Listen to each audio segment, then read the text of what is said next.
Olá, seja bem-vindo ao podcast do Unraveling Code. Hoje o tema é bastante interessante, é um dos temas mais badalados nos últimos dias, onde as pessoas estão falando muito, inclusive os veículos de comunicação estão noticiando muitas matérias sobre o assunto, que é a inteligência artificial. E quando você ouve eu falando inteligência artificial, como você se sente? Você se sente confortável ou desconfortável? Independente do seu sentimento, eu convido você a ir até o final desse episódio comigo, porque nós temos muitas coisas interessantes para falarmos neste bate-papo sobre inteligência artificial e machine learning. Falaremos sobre os algoritmos de aprendizado de máquina e como eles são usados em diferentes setores, bem como as implicações éticas e sociais da inteligência artificial. Então, sem mais delongas, bora pro tema. Unraveling Code, desvendando o código da Matrix, despertando o seu poder oculto, aceite o conhecimento. Sua melhor versão, seu eu superior. Prepare-se. Antes de mergulharmos nesse assunto, é importante entendermos o que é inteligência artificial e machine learning. Muitas pessoas misturam os dois num bolo só. Isso não é o correto. Uma coisa está dentro da outra. Então a inteligência artificial ela é uma tecnologia que permite que as máquinas simulem a inteligência humana. Até aí tudo bem, tranquilo. Agora, o machine learning é uma técnica específica de inteligência artificial que permite que as máquinas aprendam com os dados em vez de serem programadas explicitamente. Então, machine learning é uma sub-área da inteligência artificial. Nunca se esqueça disso. Então, quando você fizer um trabalho envolvendo machine learning, não diga que você desenvolveu um projeto de inteligência artificial ou que você desenvolveu uma IA. Na verdade, você usou uma sub-área da inteligência artificial. Então, dá pra gente ter uma ideia de que inteligência artificial é algo bastante complexo. Não é algo tão simples assim. E machine learning também é complexo, mas a diferença é que eu tenho uma sub-área dentro da inteligência artificial. A inteligência artificial é uma área gigantesca. Tem várias coisas envolvidas ali, uma matemática bem mais aprofundada, um pouco diferente do machine learning, que é um pedaço desse todo. Vai ser muito comum você ouvir algumas pessoas dizerem que machine learning, na verdade, é statistical learning, ou seja, um aprendizado estatístico. Tá? Então, assim, você pode entender, a gente pode entender, eu entendo assim, que o machine learning é um nome meio comercial, porque na verdade isso tudo é um aprendizado estatístico. Então, no final, é estatística. Bom, agora que nós temos a definição básica, vamos falar sobre como os algoritmos de aprendizado de máquina são utilizados em diferentes cenários. Então, por exemplo, na área da saúde, o algoritmo ele pode ser utilizado para detectar uma doença precocemente, com base em padrões identificados em grandes conjuntos de dados médicos. Então, eu apresento um conjunto de dados para o algoritmo, falo, olha, isso aqui é uma doença XYZ. E aí ele vai sendo treinado e ele vai conseguindo detectar isso. Por exemplo, uma radiografia pulmonar, onde eu posso detectar um problema de saúde, uma pneumonia, por exemplo, em crianças. Na área financeira, os algoritmos podem ser usados para prever o comportamento do mercado e tomar decisões de investimento mais informadas. Agora, na indústria automotiva, os algoritmos de aprendizado de máquina podem ser usados para criar carros autônomos, que são capazes de dirigir de forma autônoma sem intervenção humana. Isso foi mostrado por esses dias nas redes sociais, um vídeo de um casal nos Estados Unidos, em Phoenix, que pediram um Uber e veio um carro autônomo. Algo incrível, eles filmaram dentro do carro, era um Jaguar, inclusive, um carro muito bonito. É um dos carros, inclusive, que eu gosto bastante, eu admiro, além dos carros da Tesla. E já está em funcionamento, já está em produção os carros autônomos utilizando inteligência artificial. Em um dado momento ali, o carro até parou para que um pedestre atravessasse a rua. Então veja só o nível que nós já chegamos com a inteligência artificial. Mas e na área do varejo? Será que a gente conseguiria usar os algoritmos? Sim, os algoritmos eles podem ser usados para personalizar a experiência de compra do cliente, oferecendo recomendações de produtos com base em histórico de compras do cliente. Isso já acontece, não é? Eu fiz uma brincadeira aqui, mas isso já é o nosso dia a dia. Por exemplo, a Amazon. Se você compra muitos produtos na Amazon, vira e mexe, você já viu aí a plataforma te oferecendo opções para que você possa fazer compras com base em recomendações que o próprio algoritmo constrói para você. Vira e mexe acontece isso comigo. Ou eu nem comprei, só pesquisei. E depois, na próxima vez que eu abro o aplicativo para voltar a continuar minhas pesquisas, ele começa a oferecer coisas. E às vezes é assustador. Ele acaba oferecendo algo que realmente é interessante para você, de acordo com aquilo que você estava procurando. Parece que ele realmente prevê o que você queria. Eu já cheguei a fazer pesquisas de coisas que eu estava precisando comprar, e por várias vezes entrando e pesquisando durante o dia, porque eu sou bastante pesquisador quando vou comprar alguma coisa, principalmente quando é alguma coisa, um valor considerável. E de repente, num belo dia, você abre e fala, vou pesquisar de novo, mais um dia pesquisando para ver se eu acho aquela bendita peça, e vem lá, ele te entrega de mão beijada, quer dizer, para você ver que essa esteira de processamento, esse pipeline, ele já processou bastante ali, já fez bastante cálculo em cima para te entregar uma sugestão que faça sentido para você, que você feche negócio. Então olha só que coisa interessante. Mas, como nem tudo é flores, mar de rosas, perfumes franceses e etc., né? Usando palavras bonitinhas aqui, os algoritmos eles podem aprender de forma errada. Ou seja, isso pode causar implicações éticas e sociais. Então, por exemplo, O algoritmo ele pode ser usado para discriminação de grupos minoritários. Ou, por exemplo, perpetuar estereótipos preconceituosos. Ué, ele aprende, não aprende? Só que a inteligência artificial ela não sabe diferenciar o que é verdade e o que é mentira. Então isso é um grande problema. Além disso, o uso da inteligência artificial também pode levar à substituição de empregos humanos pelas máquinas, que é um dos grandes medos que todas as pessoas têm. Né? Todas as pessoas não, nós, né? Vamos corrigir aqui. Porque nós temos essa preocupação, nós vamos ser substituídos pela máquina. Inclusive, dentro do cenário de programação, é uma das perguntas que os programadores sempre fazem quando eles se deparam com uma inteligência artificial. Será que você vai me substituir? Será que você vai programar igual eu programo? Será que você vai conseguir desenvolver tão bem como eu desenvolvo? Né? Essa é a pergunta. Então você que já brincou com o ChatGPT e pediu para ele criar um código, você já viu ali como ele consegue criar um código. Então assim, a questão não é nem pensar na substituição. Né? Se eu tiver um conselho para te dar aqui, se você tem essa preocupação, se há essa aflição em vosso coração, meu amigo e minha amiga, o que eu tenho a dizer para vocês é que você não tem que se preocupar com isso. Você tem que se preocupar sempre em dominar aquela tecnologia que pode automatizar alguma coisa que você faça hoje. Então se você aprender sobre a IA e conhecer a IA, você sempre vai estar um passo acima dela. Porque se a IA passar a fazer um trabalho que você faz, você vai passar a gerir a IA, acompanhar a IA, vai fazer a arquitetura para que a IA funcione e ela faça esse trabalho. Então viu como que o negócio muda de figura? É igual aquilo que se fala do passado, né?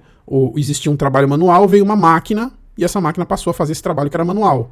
Só que a pessoa que fazia o trabalho manual, se ela souber mexer com a máquina, se ela foi treinada para aprender a manipular a máquina, ela vai continuar trabalhando, só que agora ela vai controlar a máquina que vai fazer o trabalho que ela fazia manual, ou seja, ela vai se tornar mais produtiva, mais assertiva com a máquina, ao invés de ser substituído pela máquina, se ela não tiver o conhecimento de como dominar a máquina, entende? É esse mindset que vocês precisam ter, beleza? Pô, Edson, que bacana, agora eu quero brincar com IA. E aí, tem alguma plataforma online que seja gratuita? Tem, vou citar 3 para vocês. Mas se vocês pesquisarem vão achar mais. Mas essas 3 aqui são as que são mais buscadas quando alguém está aprendendo, está buscando conhecimento sobre IAs. Então a primeira é a Google Cloud AI Platform.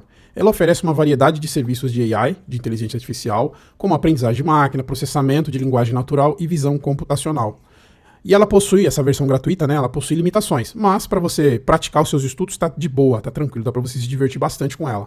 Bom, a segunda plataforma é a famosíssima, né, o famosíssimo IBM Watson Studio, que é uma plataforma de IA que inclui ferramentas para desenvolvimento de modelos de aprendizagem de máquina e processamento de linguagem natural. E possui uma opção gratuita com recursos limitados, então essa daí dá para você brincar tranquilamente. A terceira é da amada Microsoft, que é o Microsoft Azure Cognitive Services. Oferece serviços de IA também, como reconhecimento de fala, análise de sentimentos e tradução de idiomas. E a versão gratuita também tem recursos limitados. E aí eu vou trazer aqui para vocês uma versão de uma ferramenta que já existe na AWS como bônus, só que essa versão é gratuita e também tem limitações, que é o SageMaker Studio Lab. Se você jogar no Google aí, SageMaker Studio Lab, você precisa preencher o formulário para você entrar numa fila. E aí a AWS vai liberar o seu acesso. Eu consegui o meu acesso aí desde o ano passado. Lá você consegue subir seus pipelines e rodar tanto em CPU como em GPU. É uma plataforma bem interessante, né? Embora tenha algumas limitações, você consegue brincar com bastante coisa ali da infraestrutura do SageMaker. O SageMaker Studio Lab não está dentro da AWS, tá ok, galera? Tá fora. Tanto é que o domínio é studiolab.sagemaker.aws. Agora chegou um momento mais interessante para quem é programador, que está me ouvindo aqui, que coda em qualquer linguagem, qualquer tecnologia, não importa qual seja, não especificamente em Python. Eu digo isso porque geralmente quando a gente fala em dados, quando fala de linguagem de programação, a primeira que vem à mente é o Python. Mas isso não é uma regra, tá bom, pessoal? O .NET você consegue programar para Spark, por exemplo, e já existe essa implementação, tá? Mas esse ponto é muito importante, porque não importa qual seja a sua área. Ah, eu sou desenvolvedor web, eu sou desenvolvedor mobile, eu sou desenvolvedor desktop. Aprenda programação de IA, Machine Learning, dentro do seu contexto, porque isso pode vir a surgir um momento em que você tem uma necessidade para desenvolver alguma coisa. Então, se você já estiver preparado, ou até mesmo você criar uma solução para alguma coisa, para algum problema, você vai acabar ganhando com isso e vai acabar saindo na frente. Então é por isso que eu sempre enfatizo essa minha fala nesse sentido. Não importa qual seja o segmento que você atua como programador. Aprenda sobre IA, aprenda sobre Machine Learning. IA e Machine Learning não são coisas específicas de pessoas de dados. Isso é para todos. Ou em nível plataforma, como eu falei aqui, que é algo mais visual, com mais assistentes, mais de consumo de API, que é mais simplificado, ou algo que realmente você vai botar a mão no código e vai escrever um código e vai utilizar, beleza? Então a primeira biblioteca que eu quero falar aqui é o TensorFlow, que é uma biblioteca desenvolvida pela Google, uma biblioteca muito incrível, é uma das bibliotecas mais populares e amplamente utilizadas para o aprendizado de máquina e IA. É uma biblioteca de software de código aberto desenvolvido pela Google e ela pode ser utilizada para construir modelos de IA, incluindo redes neurais profundas, modelos de sequência e modelos de classificação. Então, depois dá uma olhadinha aí no TensorFlow, põe no TensorFlow Google e entra no site, entra e leia a documentação. A documentação ela é muito bem feita, é uma ferramenta incrível. A segunda é o Keras. Algumas pessoas ouviram falar do Keras, é muito comum ver o Keras em documentações do Databricks por aí, quando você está olhando alguma coisa relacionada a Machine Learning, né? Então, assim, o Keras é uma outra biblioteca que é bastante popular no aprendizado de máquina e ela é construída em cima do TensorFlow. Olha que legal, né? E ela é conhecida por facilitar o uso e oferece uma interface de alto nível para a construção de modelos de IA, incluindo redes neurais, convolucionais e redes neurais recorrentes. Então, mais uma biblioteca para você pesquisar, mais uma ferramenta para o seu cinturão do Batman. Lembra do meu último podcast sobre Linux para desktop? Se você não viu, ouça. A terceira biblioteca é o PyTorch. Bem interessante esse nome, né? PyTorch. É uma biblioteca de aprendizado de máquina, de código aberto, desenvolvida pelo Facebook, né, atual Meta. O PyTorch é conhecido por ser flexível e fácil de usar. Ele permite a construção de modelos de IA de forma rápida e fácil. Então, usa teu Google aí e põe um PyTorch, né, PY, Torch com CH no final, e dá uma olhadinha que também é uma ferramenta que tem uma documentação muito bonita, muito legal de se ler. E essa é clássica, hein? Toda pessoa que está aprendendo sobre Machine Learning brincou com essa biblioteca. Scikit-learn, essa biblioteca é clássica. Ela é muito popular para uso no aprendizado de máquina. Ela oferece várias ferramentas para análise de dados e modelagem preditiva. É conhecida pela sua facilidade de uso e oferece uma ampla variedade de algoritmos de aprendizado de máquina para uso em tarefas como classificação, regressão e clustering. Muitos projetos por aí rodando Scikit-learn. É uma biblioteca interessantíssima. Confere lá depois também.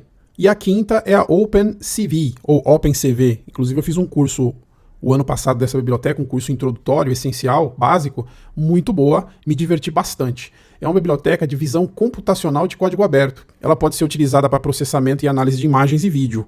Então é algo assim bem diferente. Para quem gosta, né, de programar voltado a esse universo, é um prato cheio. Você vai se divertir com essa biblioteca. Ela é amplamente utilizada na utilização de tarefas como o reconhecimento de rosto, detecção de objetos e rastreamento de movimentos. Então olha o quanto de coisa que não dá para fazer com essa biblioteca, de interessante, não é verdade? Então depois põe aí no Google aí, OpenCV, tudo junto, entra, dá uma olhada na documentação, e ela não se prende apenas ao universo Python, você consegue trabalhar com ela em outras plataformas. A sexta biblioteca é a Theno, eu vou pronunciar como que escreve, é T-H-E-A-N, Theno, põe no Google aí, dá uma olhadinha. Ela é uma biblioteca de aprendizado de máquina de código aberto que pode ser utilizada para construir modelos de IA, incluindo redes neurais profundas e modelos de sequência, Deep Learning. É conhecido por ser bem rápida, né? Ela é bem eficiente em executar essas operações matemáticas. Então, é uma ferramenta muito interessante para você colocar no seu repertório aí. Depois dá uma olhadinha.